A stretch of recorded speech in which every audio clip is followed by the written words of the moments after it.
ना घबराए, bell icon press करना ना भूलें।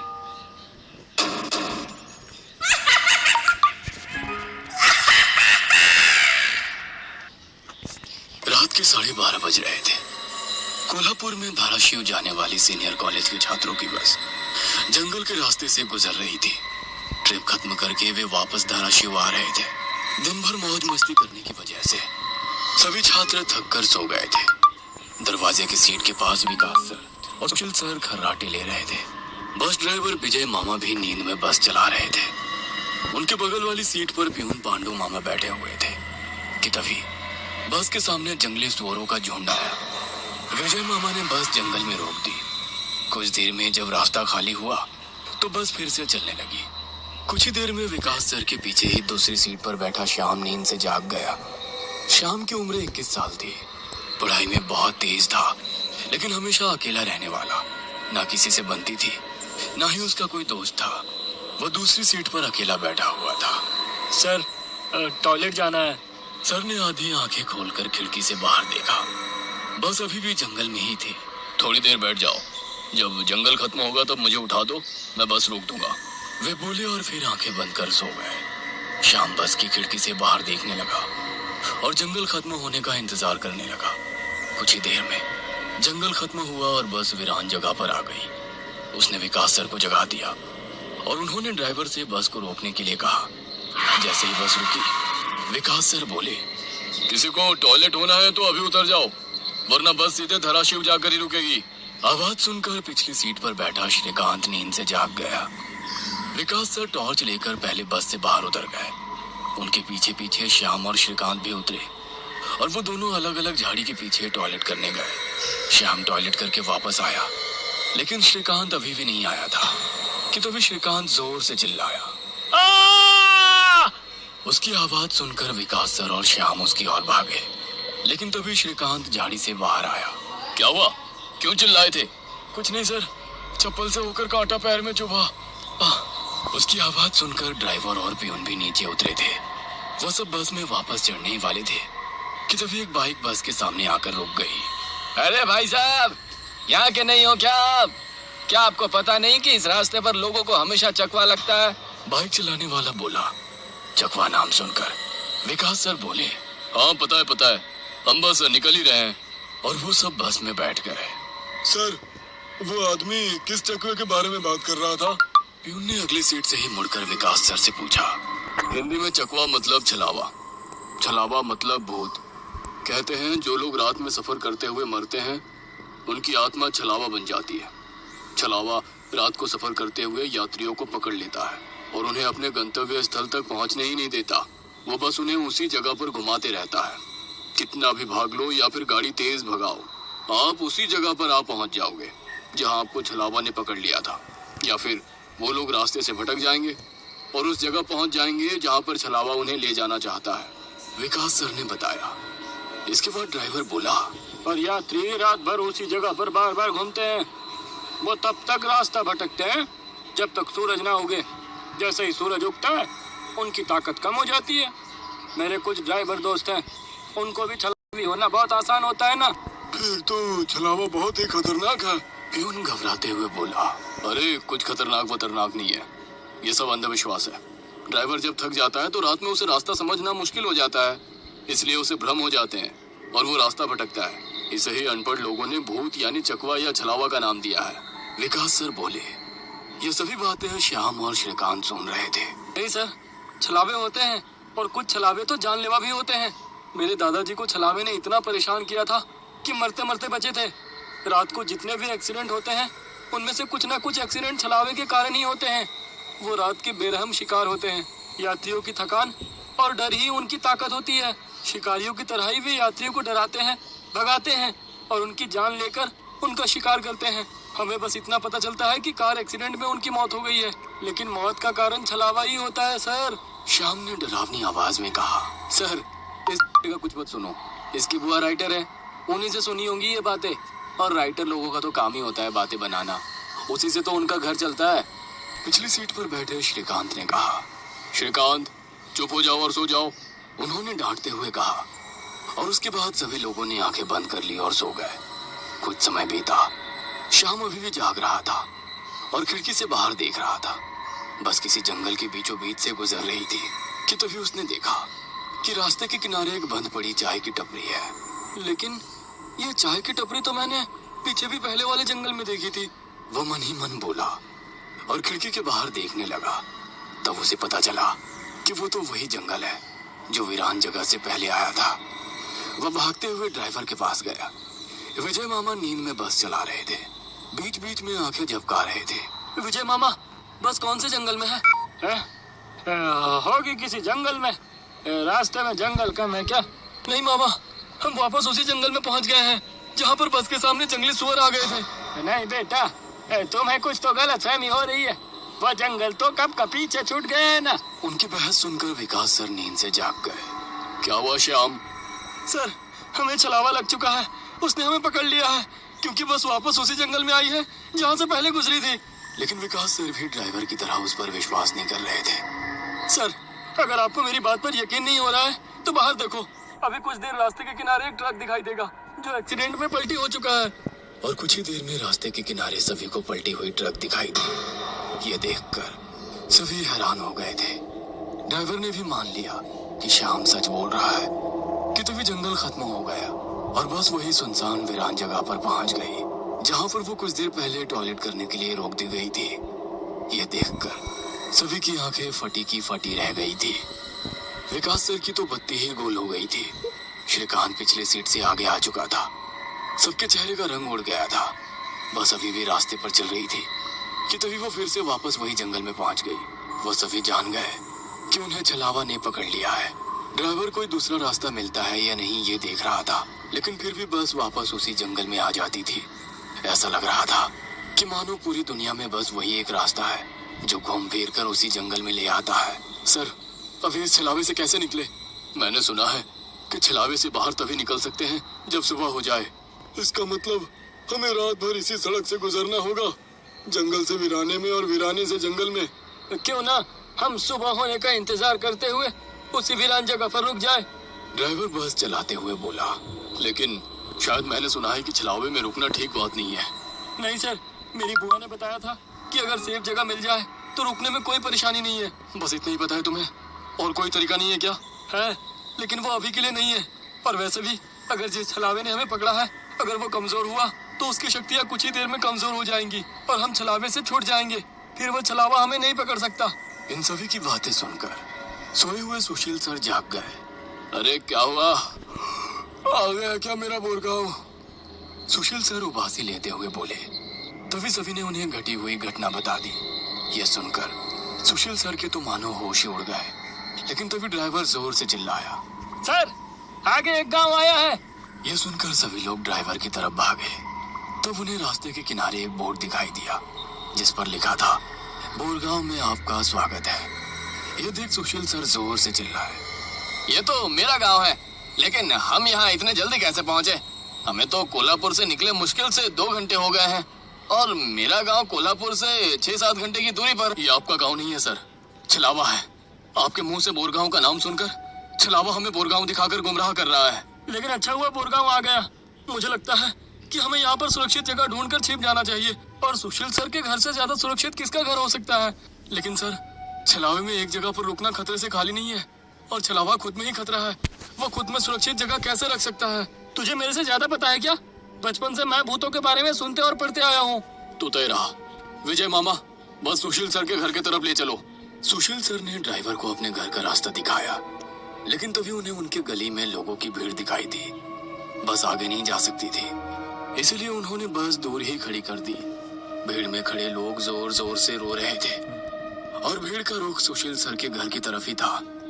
भीड़ के रोने की आवाज सुनकर वे सभी लोग डर गए। सुशील सर बस से उतरे और भीड़ में घुस गए। उनके पीछे पीछे सभी भीड़ में घुस गए। वो सभी भीड़ को चीरते हुए सुशील सर के घर के सामने जा पहुंचे और आगे का नजारा देख उनकी रूह कांप उठी, क्योंकि जमीन पर खून से लथपथ 4 लाशें पड़ी हुई थी और वो लाशें थी सुशील सर के बीवी बच्चे की और उनके माता पिता की। उन सभी की किसी धारदार हथियार से गला काटकर हत्या कर दी गई थी। खुद के परिवार की लाशें देखकर सुशील सर का दिल सहम गया और वो रो पड़े। ये क्या हो गया? किसने मारा उन्हें? उन्होंने रोते हुए एक आंख वाले बूढ़े आदमी से पूछा। आज तुम्हारे बीवी ने चाकू से तुम्हारे बच्चे का और तुम्हारे माता पिता का गला चीरकर उन्हें मार डाला और फिर खुद का गला काट कर खुदकुशी कर ली। क्या? लेकिन क्यों? उसने ऐसा क्यों किया? अरे तुमने ही उसे ऐसा करने पर मजबूर किया होगा, वरना वो तो बहुत ही समझदार और नेक दिल इंसान थी। क्या? शादी के इतने सालों बाद भी मैंने उसे कभी रुलाया नहीं है और आप मुझ पर इल्जाम लगा रहे हैं? तुमने ही उसे ऐसा करने पर मजबूर किया है। ये लो चाकू और अपनी जान देकर अपने गुनाह का प्रायश्चित कर लो। वैसे भी तुम अकेले इस दुनिया में जीकर क्या करोगे? खुद की जान दे दो, वरना उनकी आत्मा को कभी शांति नहीं मिलेगी। न जाने सुशील सर को क्या हुआ, वो उस आदमी की बातों में आ गए। ऐसा लग रहा था कि वो उसकी बातों से वश में आ गए थे। उन्होंने वो चाकू अपने हाथ में लिया और रोते हुए बोले, हाँ हाँ, मैं प्रायश्चित करूंगा, मैं अपनी जान दूंगा। वैसे पास खड़े ड्राइवर ने उन्हें रोका। अरे सर, ये आप क्या कर रहे हो? ये सब छलावा है, आपका परिवार नहीं है। आपका परिवार घर पर सुरक्षित है।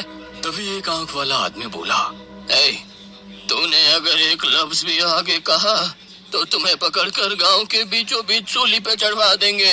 ये सुनकर ड्राइवर डर गया और चुप बैठ गया। सुशील सर ने जमीन पर बैठकर चाकू की धार अपने गले पर रखी। सर, ऐसा मत करिए, ये सब कुछ छलावा है, इसके चंगुल में मत फंसिए सर। लेकिन फिर भी सर होश में नहीं आ रहे थे, इसलिए प्यून ने गुस्से में आकर उनको चांटा मारा। तब जाकर वो होश में आ गए और उन्होंने चाकू नीचे फेंक दिया। ये देख एक आंख वाला आदमी गुस्सा हो गया। भाइयों, इन लोगों को भीड़ से बाहर निकाल दो, इन्हें हम बाद में देखेंगे, पहले इस सुशील के बच्चे को पकड़ लो। ये सुनकर भीड़ में खड़े लोगों ने सभी को भीड़ से बाहर कर दिया। श्रीकांत, विकास सर, प्यून और ड्राइवर भीड़ के अंदर घुसने की कोशिश कर रहे थे, लेकिन अंदर घुस नहीं पा रहे थे। सुशील सर के हाथ पैर बांधकर उन्हें जमीन पर बिठाया गया। सुशील सर अपनी जान की भीख मांग रहे थे। मुझे कोई बचाओ, विकास सर, पांडु मामा, मुझे प्लीज बचाओ, मुझे बचाओ, वो चिल्ला रहे थे कि तभी एक आंख वाले आदमी ने चाकू से सुशील सर का गला काटा और उनका सर धड़ से अलग कर दिया। उसने उनका सर हाथ में पकड़ा और भीड़ के बाहर हवा में फेंक दिया। वो सीधे श्रीकांत और श्याम के सामने आ गिरा। वो दोनों चीखे। तब एक आंख वाला आदमी बोला, भाइयों, इन शहरी लोगों ने सुशील को बचाने की जरूरत की है, उन्हें भी पकड़कर उनका गला काट दो। वैसे भीड़ में खड़े लोग इन सब लोगों की तरफ मुड़े। वो गुस्से से इनकी तरफ देख रहे थे। तभी उन्हें बस के हॉर्न की आवाज आई। जल्दी से भागो, जल्दी करो। कुछ ही उन्हें बस के हॉर्न की आवाज आई। जल्दी से भागो, जल्दी करो। कुछ ही दूर बस में बैठे ड्राइवर मामा चिल्लाए। उनकी आवाज सुनते ही श्याम, श्रीकांत, विकास सर और प्यून बस की तरफ भागे। भीड़ उनका पीछा कर रही थी। ये सभी लोग जैसे तैसे बस में चढ़ गए। गांव वालों ने बस पर पथराव किया। बस के कांच टूटकर बच्चों के शरीर में उसके टुकड़े घुस गए, लेकिन उसमें से कोई भी नींद से जागा नहीं था, क्योंकि वो सब छलावे के प्रभाव से मोहित होकर सो गए थे। श्याम, विकास सर और श्रीकांत के शरीर में भी कांच के टुकड़े घुस गए थे। कुछ लोग बस के सामने खड़े होकर रोड से बस को तोड़ रहे थे कि तभी ड्राइवर ने उन पर बस चढ़ा दी और बस वहां से चल पड़ी। जैसे तैसे बस गांव से बाहर आ गई। हर कोई अपने शरीर से कांच के टुकड़े निकालने में लगा हुआ था। श्रीकांत अपने हाथ में घुसा कांच का टुकड़ा निकाल रहा था कि तभी प्यून वहां पर आया। भतीजे, रुक, मैं निकालता हूँ, वो बोला, क्योंकि श्रीकांत उनकी बहन का बेटा था। बस फिर से वापस जंगल में आ गई थी। न जाने कब वो छलावा उन्हें अपने गिरफ्त से छोड़ने वाला था। सुशील सर की अभी अभी मौत हो चुकी थी। हर कोई घबराया हुआ था। श्याम, अब बताओ हम क्या करें? अरे इसे क्या पूछना है? इसकी वजह से आज सुशील सर की जान चली गई है और हम सब मरते मरते बचे हैं। चुप हो जाओ। हमने उन्हें बचाने की कोशिश की, लेकिन मैं खुद अपने भावना को रोक नहीं सके और इसीलिए मारे गए। अब बताओ हम क्या करें? अरे इसे क्या? अरे लेकिन बस में इतना डीजल भी नहीं है कि सुबह होने तक चले। अगर बस का डीजल सुबह से पहले खत्म हो गया तो हम इस छलावे का शिकार हो जाएंगे। ये भी है, ये छलावा तो मेरे सोच से ज्यादा ताकतवर निकला। आज अमावस्या है, शायद ये अमावस छलावा है। बुआ कहती थी कि छलावे के बहुत से प्रकार हैं, जिससे सबसे खतरनाक अमावस छलावा होता है। ये सिर्फ और सिर्फ अमावस की रात शिकार करने के लिए बाहर निकलता है। इसे अकेले 2 या 3 लोगों की शिकार करना पसंद नहीं है। जहाँ पर यात्री बहुत सारी संख्या में होते हैं, बस उन्हीं पर यह छलावा हावी हो जाता है। वो सबसे पहले सबसे ज्यादा कमजोर और सफर में थके हुए इंसान को ढूंढता है, उन्हें डर दिखाता है, और जब उसकी डर से मौत हो जाती है तो उसके शरीर पर कब्जा करता है और बाकी यात्रियों के बीच में रहकर उन्हें गुमराह करता है। उन्हीं छलावे में बस घूमता रहता है और जब सभी यात्री थक जाते हैं तो उनका शिकार करता है। और मेरे हिसाब से हम जिस छलावे के चंगुल में फंसे हैं वो अमावस छलावा ही है, और वो भी हमारे बीच में ही है। श्याम डरावनी आवाज में बोला। यह सुनकर सभी के होश उड़ गए थे। वो सब तो ठीक है, लेकिन अब हम इस छलावे से बाहर कैसे निकले? ड्राइवर ने पूछा। इस पर श्याम ने कहा, अब केवल एक ही उपाय है, लेकिन इसमें खून बहने के चांसेस है। क्या है वो उपाय? छलावा अभी भी हमारे बीच किसी मृत शरीर पर कब्जा करके बैठा है। हमें उसे ढूंढना होगा और उसे मारना होगा, क्योंकि उसकी आत्मा मृत शरीर से ज्यादा मजबूती से चिपकी नहीं होती। जैसे ही हम उसको मारेंगे, उसकी आत्मा मृत शरीर छोड़ देगी और फिर वो किसी मृत शरीर में घुस नहीं सकेगी, क्योंकि एक अमावस छलावा एक रात सिर्फ एक ही मृत शरीर पर कब्जा कर सकता है। लेकिन हम में से ये छलावा है कौन? वो पीछे सोए हुए स्टूडेंट के शरीर में नहीं है, क्योंकि वो होश में नहीं है। वो हम 5 में से एक है। क्या? लेकिन हम सब तो जिंदा है। नहीं, हम में से एक पहले ही मर चुका है। उसे छलावे ने मार डाला है और उसके शरीर पर कब्जा कर लिया है। कब्जे के बाद मृत शरीर बिल्कुल एक जिंदा आदमी लगता है, क्योंकि छलावा अपनी ताकत से जिंदा इंसान की नकल करता है। लेकिन वो है कौन? वैसे श्याम गंभीर हो गया और उसने श्रीकांत की ओर देखा। बस अभी भी जंगल के रास्ते चल रही थी। ड्राइवर बस चलाते चलाते पीछे हो रही बातचीत सुन रहा था, क्योंकि उसे पता था कि अगर बस रुकी तो छलावा उसे निगल जाएगा। बस में सन्नाटा छाया हुआ था। हर कोई श्याम के मुंह से छलावे का नाम सुनना चाहता था कि तभी श्याम बोला, ये श्रीकांत ही छलावा है। ये क्या बकवास कर रहे हो तुम? होश में तो हो? माना कि तुम्हारी बुआ ने बहुत सारी भूतों की किताबें लिखी है, उसका मतलब ये तो नहीं कि तुम कुछ भी बोलोगे और हम सुनते रहेंगे। मेरा विश्वास करो सब, श्रीकांत ही छलावा है। जब ये वीरान जगह पर झाड़ी के पीछे गया था, तब मैंने इसे किसी साए की ओर घूरते हुए देखा था। जब मैं देखने के लिए आगे बढ़ा, तभी मेरी चप्पल में कांटा चुभने की वजह से मेरी चीख निकल गई और वो साया वहाँ से गायब हो गया। शायद तभी उसने श्रीकांत को पकड़ा होगा और उसके शरीर पर कब्जा किया होगा। सर, जल्दी से इसे मार डालो, वरना ये भाग जाएगा। ये सुनकर सभी के होश उड़ गए, लेकिन उसकी बात में कुछ तो वजन था। ए श्याम, जुबान संभाल कर बात कर। भतीजा है ये मेरा, अगर इसको किसी ने हाथ भी लगाया तो मार डालूंगा। हाँ।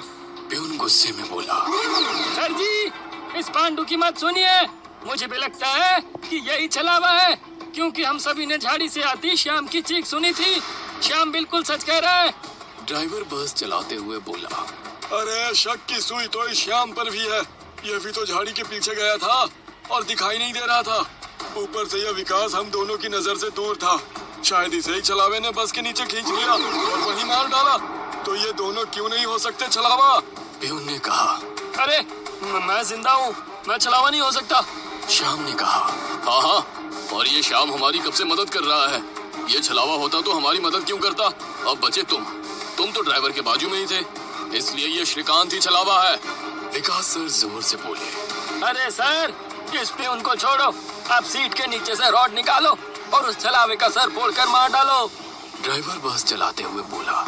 ये सुनकर श्रीकांत डर के मारे प्यून के पीछे छिप गया। विकास सर ने सीट के नीचे से लोहे की रॉड निकाली। प्यून ने उन्हें रोकने की कोशिश की, लेकिन विकास सर ने उन्हें धक्का मारा और रॉड श्रीकांत के सर पर मारी। लेकिन श्रीकांत वहां से हट गया और नीचे गिर गया। वो रॉड से दूसरा हमला करते कि तभी प्यून ने पीछे से रॉड पकड़ी और विकास सर के हाथों से रॉड खींचकर उन्हें खिड़की पर धकेल दिया और उनके सर में रॉड दे मारा। विकास सर हाथों से सिर पकड़कर वहीं तड़पते रह गए। उनके सर से खून निकल रहा था और कुछ ही देर में उन्होंने अपना दम तोड़ दिया। ये देख श्याम चिल्लाया। विजय मामा, जल्दी से पीछे आइए। इन दोनों ने विकास सर को मार डाला।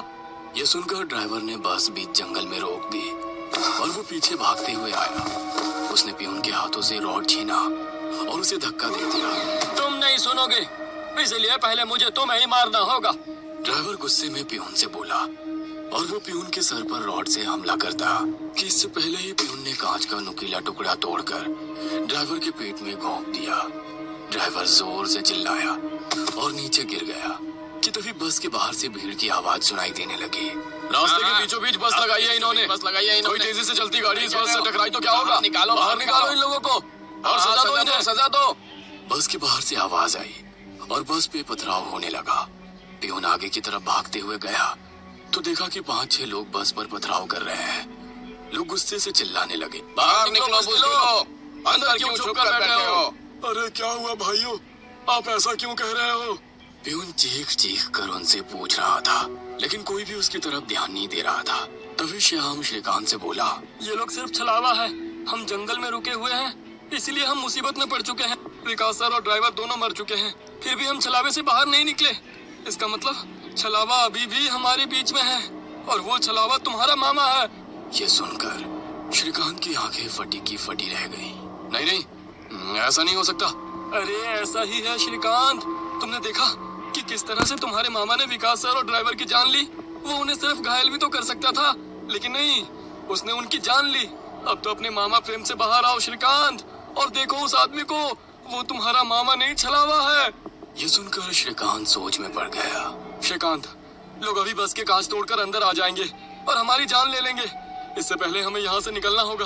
मैं बस को यहाँ से निकालता हूँ और तुम इस छलावे को पीछे बुलाकर इस कांच के टुकड़े से घोंप दो। छलावा मर जाएगा और हमारी जान बच जाएगी। श्याम बोला और ड्राइविंग सीट की तरफ निकल पड़ा। लेकिन तुम्हें ड्राइविंग आती है क्या? अरे मेरे मामा की ट्रैवल एजेंसी है, इसलिए मैं बस पहले ही चलाना जानता हूँ, उसने कहा और ड्राइविंग सीट पर जा बैठा। उसने बस चालू की और बस चलाने लगा। पियून पीछे श्रीकांत के पास जा पहुंचा। श्याम बहुत ही मन लगाकर बस को भगा रहा था कि तभी उसे पियून की चीख सुनाई दी। उसने मिरर में देखा तो पियून गले में हाथ लगा के नीचे गिर गया। श्रीकांत के हाथ में खून से सना कांच का टुकड़ा था। उसने अपने ही मामा को गला काट कर मार डाला था। श्रीकांत श्याम के पास आया। श्याम ने बस रोक दी। मैंने छलावे को मार डाला। ये सुनकर श्याम जोर जोर से हंसने लगा और उसकी आंखें लाल हो गई और वो डरावनी आवाज में बोला, लेकिन छलावा तो मैं हूँ। ये सुनकर श्रीकांत के तो होश उड़ गए। अरे चौंक क्यों रहे हो? मैं ही छलावा हूँ। जंगल में जब बस के आगे सुअरों का झुंड आया था, तभी मैं बस में घुस गया था। मैंने बस में सबसे कमजोर और थका हुआ यात्री चुना। ये श्याम थकान के कारण गहरी नींद में सो गया था। मैंने इसे जगाया और मेरा असली रूप दिखाया। मेरा डरावना रूप देखकर ये उसी वक्त सीने पर हाथ लगाते हुए मर गया। मैंने तुरंत इसके शरीर पर कब्जा कर लिया। तभी मैंने जाना कि पिछली सीट पर बैठा एक लड़का, मतलब कि तू, आधी नींद में था और टॉयलेट जाने के विचार में था और मैंने अपना खेल शुरू कर दिया। मैंने बस में बैठे सभी को छलावे की कहानी सुनाकर डरा दिया, क्योंकि डर ही मेरा सबसे बड़ा हथियार है। मैंने जानबूझकर तुम सबको गुमराह किया और सुशील सर के गांव ले गया और तुम्हें छलावे में रुकने के लिए मजबूर किया और सुशील सर की जान ली। मैंने ही विकास सर, तेरा मामा और ड्राइवर को एक दूसरे से लड़ाया ताकि वो आपस में लड़ लड़ कर मर सके। और आखिर मैंने तुम्हारे हाथों से ही तुम्हारे मामा का खून करवाया। ऐसा कहकर वो हंसने लगा। यही मेरा खेल, यानी कि शिकार थी। तूने अपने ही मामा की जान ली, उस मामा की जिसने तुम्हें बचाने के लिए अपने जान पर खेलकर 2 आदमियों की जान ली। अब तुम्हारा जी कर क्या